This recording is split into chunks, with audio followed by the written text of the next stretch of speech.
सिर्फ 2 अंडों के साथ घर में ही अवेलेबल चीज़ों से इतना ज़्यादा अंडे का हलवा बनता है जो कि बहुत ही क्विक, इजी और बहुत ही मज़ेदार, क्रीमी और सॉफ्ट कि मुंह में जाते ही खुल जाता है। रेसिपी पसंद आई तो वीडियो को लाइक करें, दोस्तों और फैमिली में ज़रूर शेयर करें और अगर चैनल पे नए हैं तो अगली वीडियो पाने के लिए चैनल को सब्सक्राइब कर लें। मैंने यहाँ पे नॉर्मल वाइट ब्रेड के 5 स्लाइस लिए हैं। इन्हें मैं रफली तोड़कर एक ग्राइंडिंग जार में डाल दूँगी। आप यहाँ पे बची हुई बासी ब्रेड का भी इस्तेमाल कर सकते हैं जो कि हमारे अक्सर फ्रिज में पड़ी हुई होती है और कभी कभी ऐसी ब्रेड भी होती है जो कि हल्के से हार्ड भी हो जाती है जो कि हम नहीं खा पाते, तो उस बासी ब्रेड का भी यहाँ पे आप इस्तेमाल कर सकते हैं। तो सारे ही ब्रेड को मैंने रफली इस तरह तोड़कर ग्राइंडिंग जार में डाल दिया है। अभी मैं इसे पीस लूँगी। मैंने इसे दरदरा पीसा है। इसका स्ट्रक्चर बिल्कुल सूजी की तरह है, ना ही ज़्यादा मोटा और ना ही ज़्यादा बारीक पीसा है मैंने। बिल्कुल सूजी की तरह ही हमें इसका स्ट्रक्चर रखना है। मैंने कढ़ाई को मीडियम फ्लेम पे गरम कर लिया है और जो ब्रेड क्रम्ब हमने बनाया है उसे इसमें ड्राई रोस्ट कर लेना है। मैंने कोई घी या तेल अभी इसमें बिल्कुल भी नहीं डाला है क्योंकि हमें इस ब्रेड क्रम्ब को बिल्कुल ही ड्राई रोस्ट करके लेना है। अगर हम अभी इसमें घी को ऐड करेंगे तो ब्रेड उसे सोख लेगा। जब भी हम ब्रेड में कोई भी गीली चीज़ ऐड करते हैं तो वो उसे जल्दी से सोख लेता है, जज़्ब कर लेता है। इसलिए अभी हम घी को इसमें ऐड नहीं करेंगे वरना हमारा हलवा जो है वो बहुत ही ऑयली और चिपचिपा बनेगा। इसलिए हमें इसे ड्राई रोस्ट ही कर लेना है जब तक कि इसका हल्का गोल्डन कलर ना आ जाए। इसे मीडियम फ्लेम पे मैंने 3 से 4 मिनट के लिए ड्राई रोस्ट कर लिया है। इसमें जो एक नमी होती है आप देख सकते हैं वो ख़त्म हो चुकी है। यह अच्छे से ड्राई रोस्ट हो चुका है। अभी फ्लेम को ऑफ कर दूंगी। इसे एक प्लेट में निकाल कर साइड में रख देंगे। कढ़ाई में 1/4 कप घी डालेंगे। यहाँ पे आप घी का ही इस्तेमाल करें क्योंकि मिठाई वगैरह में घी ही अच्छा लगता है। तेल वगैरह डालेंगे तो मिठाई बिल्कुल अच्छी नहीं लगती। अभी मैं इसमें आधा कप सूजी डाल रही हूँ। सूजी को घी के साथ लगभग 8 से 10 मिनट के लिए बिल्कुल लो फ्लेम पे भून लेना है। मैंने यहाँ पे बारीक सूजी का इस्तेमाल किया है।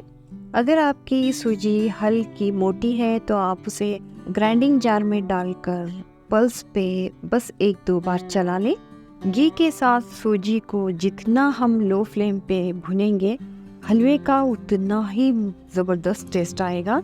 बिल्कुल लो फ्लेम पे 8 से 10 मिनट के लिए हमें सूजी को भून लेना है जब तक कि इसका हल्का सा प्यारा सा गोल्डन कलर ना आ जाए।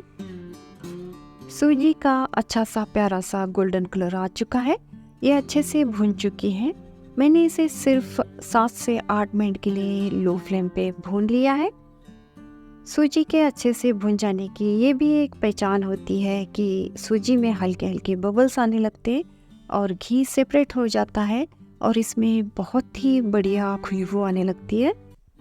आप देख सकते हैं घी अलग हो चुका है और इसमें बबल्स भी आने लगे हैं और सूजी का हल्का गोल्डन प्यारा सा कलर आ चुका है। हमें इससे ज़्यादा इसे ब्राउन नहीं करना है। सूजी हमारी अच्छे से भुन चुकी है। अभी मैं फ्लेम को बिल्कुल ऑफ कर दूंगी। फ्लेम को ऑफ करने के बाद ही जो हमने ब्रेड को रोस्ट करके रखा था वो इसमें डाल देंगे और इसे सूजी के साथ अच्छे से मिक्स कर लेंगे। इस बात का खास ख्याल रखें कि जब रोस्ट किए हुए ब्रेड को इसमें डाल रही हूँ तो उससे पहले फ्लेम को बिल्कुल ऑफ कर देना चाहिए।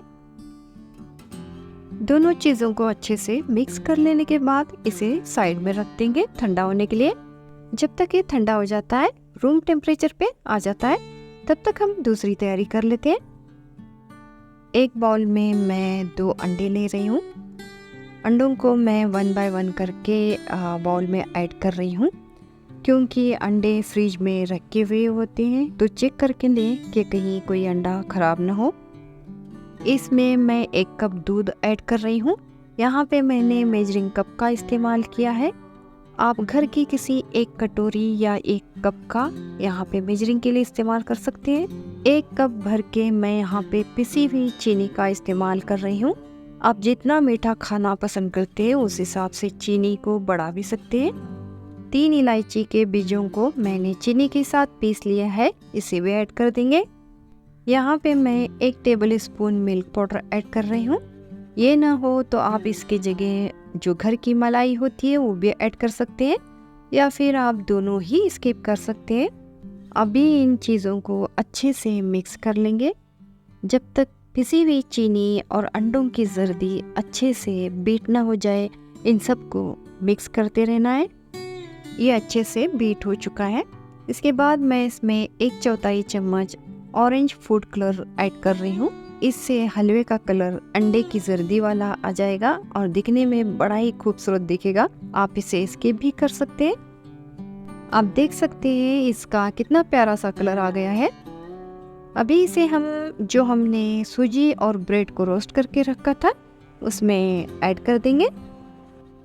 अभी मैंने फ्लेम को ऑन नहीं किया है, काउंटर पे ही रख के इन सारी चीज़ों को पहले अच्छे से मिक्स कर लेंगे। आपको भी सेम स्टेप ही फॉलो करना है। अगर फ्लेम ऑन रख के इसे मिक्स करेंगे तो अंदर क्रम्बल बन जाएंगे और ये हलवे में अच्छे नहीं लगते। तो फ्लेम पे अभी मैंने इसे नहीं रखा है, पूरी तरह पहले मैं इसे अच्छे से मिक्स कर लूँगी। उसके बाद मैंने इसे फ्लेम ऑन करके रख दिया है। तो फ्लेम यहाँ पे मैंने बिल्कुल ही लो रखा है। लो फ्लेम पे ही इसे हम अच्छे से मिक्स करते हुए भूनते जाएंगे। अब देख सकते हैं इसका जो स्ट्रक्चर है अभी इस वक्त फ़िलहाल काफ़ी पतला है। जैसे जैसे हम इसे लो फ्लेम पे भूनते जाएंगे ये गाढ़ा होता जाएगा। जैसे जैसे हम इसकी भुनाई करेंगे ये अच्छे से खिल के इसका दाना दाना अलग होता जाएगा और घी भी सेपरेट हो जाएगा। हमें इसकी तब तक भुनाई कर लेनी है जब तक कि ये खिल के इसका दाना दाना अलग ना हो जाए। तो बिल्कुल लो फ्लेम पे मैंने इसकी 10 से 12 मिनट के लिए अच्छे से भुनाई कर ली है। आप देख सकते हैं इसका दाना दाना अच्छे से अलग हो चुका है। अभी मैं फ्लेम को ऑफ करके इसे थोड़ा सा ठंडा होने दूंगी। तो लीजिए हमारा दानेदार और मज़ेदार हलवा बनके रेडी हो चुका है। अगर आपको मेरी ये रेसिपी पसंद आई तो वीडियो को लाइक करें, दोस्तों और फैमिली में ज़रूर शेयर करें। तो ऊपर से मैं इस पर कुछ काजू के कतरन डाल रही हूँ। आपके पास जो भी ड्राई फ्रूट अवेलेबल हो आप वो डाल सकते हैं। तो अब देख सकते हैं हलवा कितना ज़बरदस्त सा दानेदार बना है। ये इतना क्रीमी और सॉफ्ट बनता है कि मुंह में डालते ही घुल जाता है। अगर चैनल पे नए हैं तो अगली वीडियो पाने के लिए चैनल को सब्सक्राइब कर लें। तो मिलते हैं ऐसी किसी रेसिपी के साथ अगली वीडियो में। तब तक के लिए टेक केयर।